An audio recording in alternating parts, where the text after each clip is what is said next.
Hey there, this is Kim Finley, your local real estate agent. I am wanting to talk with you guys a little bit today about short sales. It's always kind of the end of the year thing or beginning of the year thing when things are transitioning. People ask questions about short sales. They want to know what they are and if they're bad, if they're good, or what the deal is. So I wanted to give you guys some heads up about this, just to answer some of the basic questions. Of course, every case is different. Every case is personal and specific. So this is just a very broad brush. So be aware. So first of all, you need to be aware of the definition of a short sale because a lot of people get them confused with foreclosures and it's not the same thing at all. So with a short sale, what you're basically doing is listing your house for sale at market value, so for what it's worth, um, but you are selling it for less than you owe on it.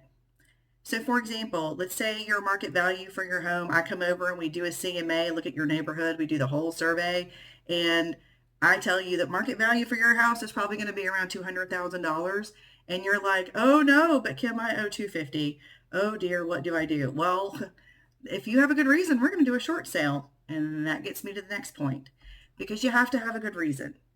No lien holder, which is your mortgage company, is going to accept a short sale from you because they're essentially accepting less money for the loan value that they have on you right now. They're not going to accept that unless there's a good reason. And in the wake of the housing crisis, we had lots and lots and lots of good reasons. Um, Less so now. We have recovered as a country essentially financially. So you're going to see less reasons. However, life happens and continues to happen to lots of people. So some of the reasons I've run across are things like job loss or career loss because some jobs, some jobs can't be replaced. It's not like there are other things to do. Some other things are a death in the family, which was loss of income, and maybe they were improperly insured, so they didn't have enough life insurance to pay off the house or keep making the mortgage payments. Medical emergencies are the number one, and emergency qualifies as, did you have cancer and need $4 million worth of treatment? Because sometimes that happens. Um, Medical debt in particular is a big one because it can happen to so many of us for so many different reasons, from accidents to disease to chronic illness to it just goes on. So lots of reasons to need this kind of financial hand up, if you wish.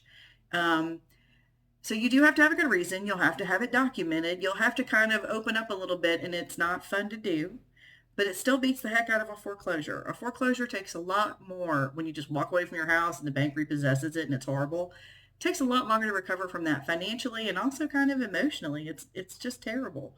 Short sales, you can get through that. You can be okay in a couple of years if you play your cards right. And I've got people who can even talk to you about what you do immediately after the process to get yourself back in a good space.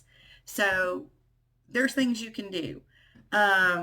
We have an attorney that works with us. We have a couple of different ones, and they are super great and awesome about working with you to get you through the process. They do it for an extremely, I think, unreasonable amount of money. It's so inexpensive.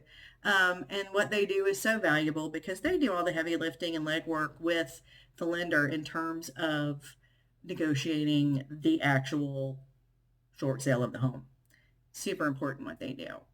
We have a great team. I'm very lucky. So let's just say you've done all that. You're like, oh, I've got the circumstances. I've got this medical debt I can't get from under. This mortgage is killing me. What am I going to do? Well, let's short sell your house. Here's some things you need to know going in of the not awesome part of it, because I really do think it can be a fairly okay process. It's as stressful as any time selling your house is because that's just never not stressful, but it is not awful either. The kicker that gets a lot of people is that it takes time. Average home sale for me these days in this kind of market, I mean, if your house is in good shape and priced right, it'll be sold in a week. Not even kidding. It'll be closed in a month. But short sales take longer because it's not just you. It's not just you saying, yeah, that's a good price, let's do it. The bank also has to go, yeah, okay, we're cool. We'll take that price. And here's the best part. We will not issue a deficiency judgment on you. So if we sell that $200,000 house for $200,000, you're still owing that 50, right? Well, If you get a deficiency judgment, you are owing that 50. They're going to come for you, one way or the other. Part of our process is to negotiate it for you so that you don't have a deficiency judgment, so that you don't have to worry about them following you around for the next however long it takes for you to pay off that 20,000, 10,000, whatever it is. So that it's valuable, to be able to go through the process the right way. It does take time. There are things you do have to do. You have to be prepared to kind of open yourself up financially and, show your real reasons and then give bank statements, because you got to back it up with numbers. Numbers don't lie. You need to be able to keep the lights on, even if you're not living there, even if you've already moved out. You need to be able to keep the lights on and keep the water running. And I'll tell you that because, particularly in winter or high summer, wow, does that really matter? People don't like a house as much. The initial impression isn't good if it's disgusting hot. And if it's freezing cold, same. Also, in a freezing cold temperature problem, you've got maybe plumbing issues because pipes could burst. Very bad, very bad. You also want to continue to pay your homeowners insurance because, again, stuff happens. And you're still liable as long as you own this home and that mortgage is still in your name. You're liable for what happens inside it.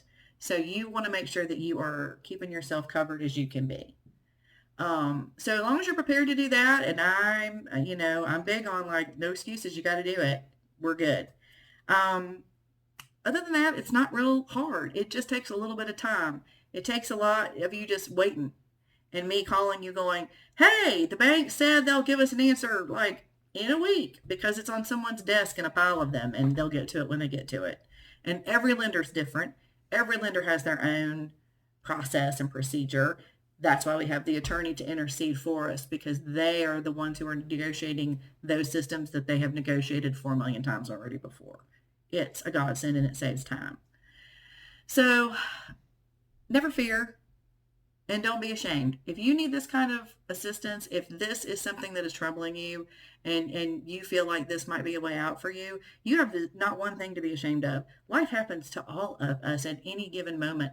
This particular speed bump is a speed bump that many of us have bumped over, me included. So I had one of the very first short sales in the state of Virginia in the wake of the economic fallout of the recession. So trust me when I say no judgment whatsoever. I'm here to help you get out from under this albatross burden that you're carrying so that you can rebuild your life and rebuild your credit and rebuild yourself a little bit and keep your family, covered. That's what I want to help you do. So if you have any more questions or comments or, you want to know a little bit more, you can always email me. I'll put it on here and I'll put it in the comments too when I upload it. And you, if you know me already, you probably do. I'm on Facebook. You can go to my business page. Just look for Kim Finley Realtor. That's probably the easiest way to find me. Or you can even Google me. Kim Finley, Norfolk, Virginia. Kim Finley, Virginia Beach. Kim Finley Realtor. I'll pop up. I promise. So hope this helps. Hope it answers some questions. If it gave you more questions, sorry. But I'm happy to answer those. So connect with me and I will be happy to fill you in on more. If you have any other real estate needs I can help you with, or you just got questions about certain processes, hit me up. Happy to help. Happy to talk all the time. It's my favorite. And I hope you guys have a really, really great rest of the day. Bye-bye.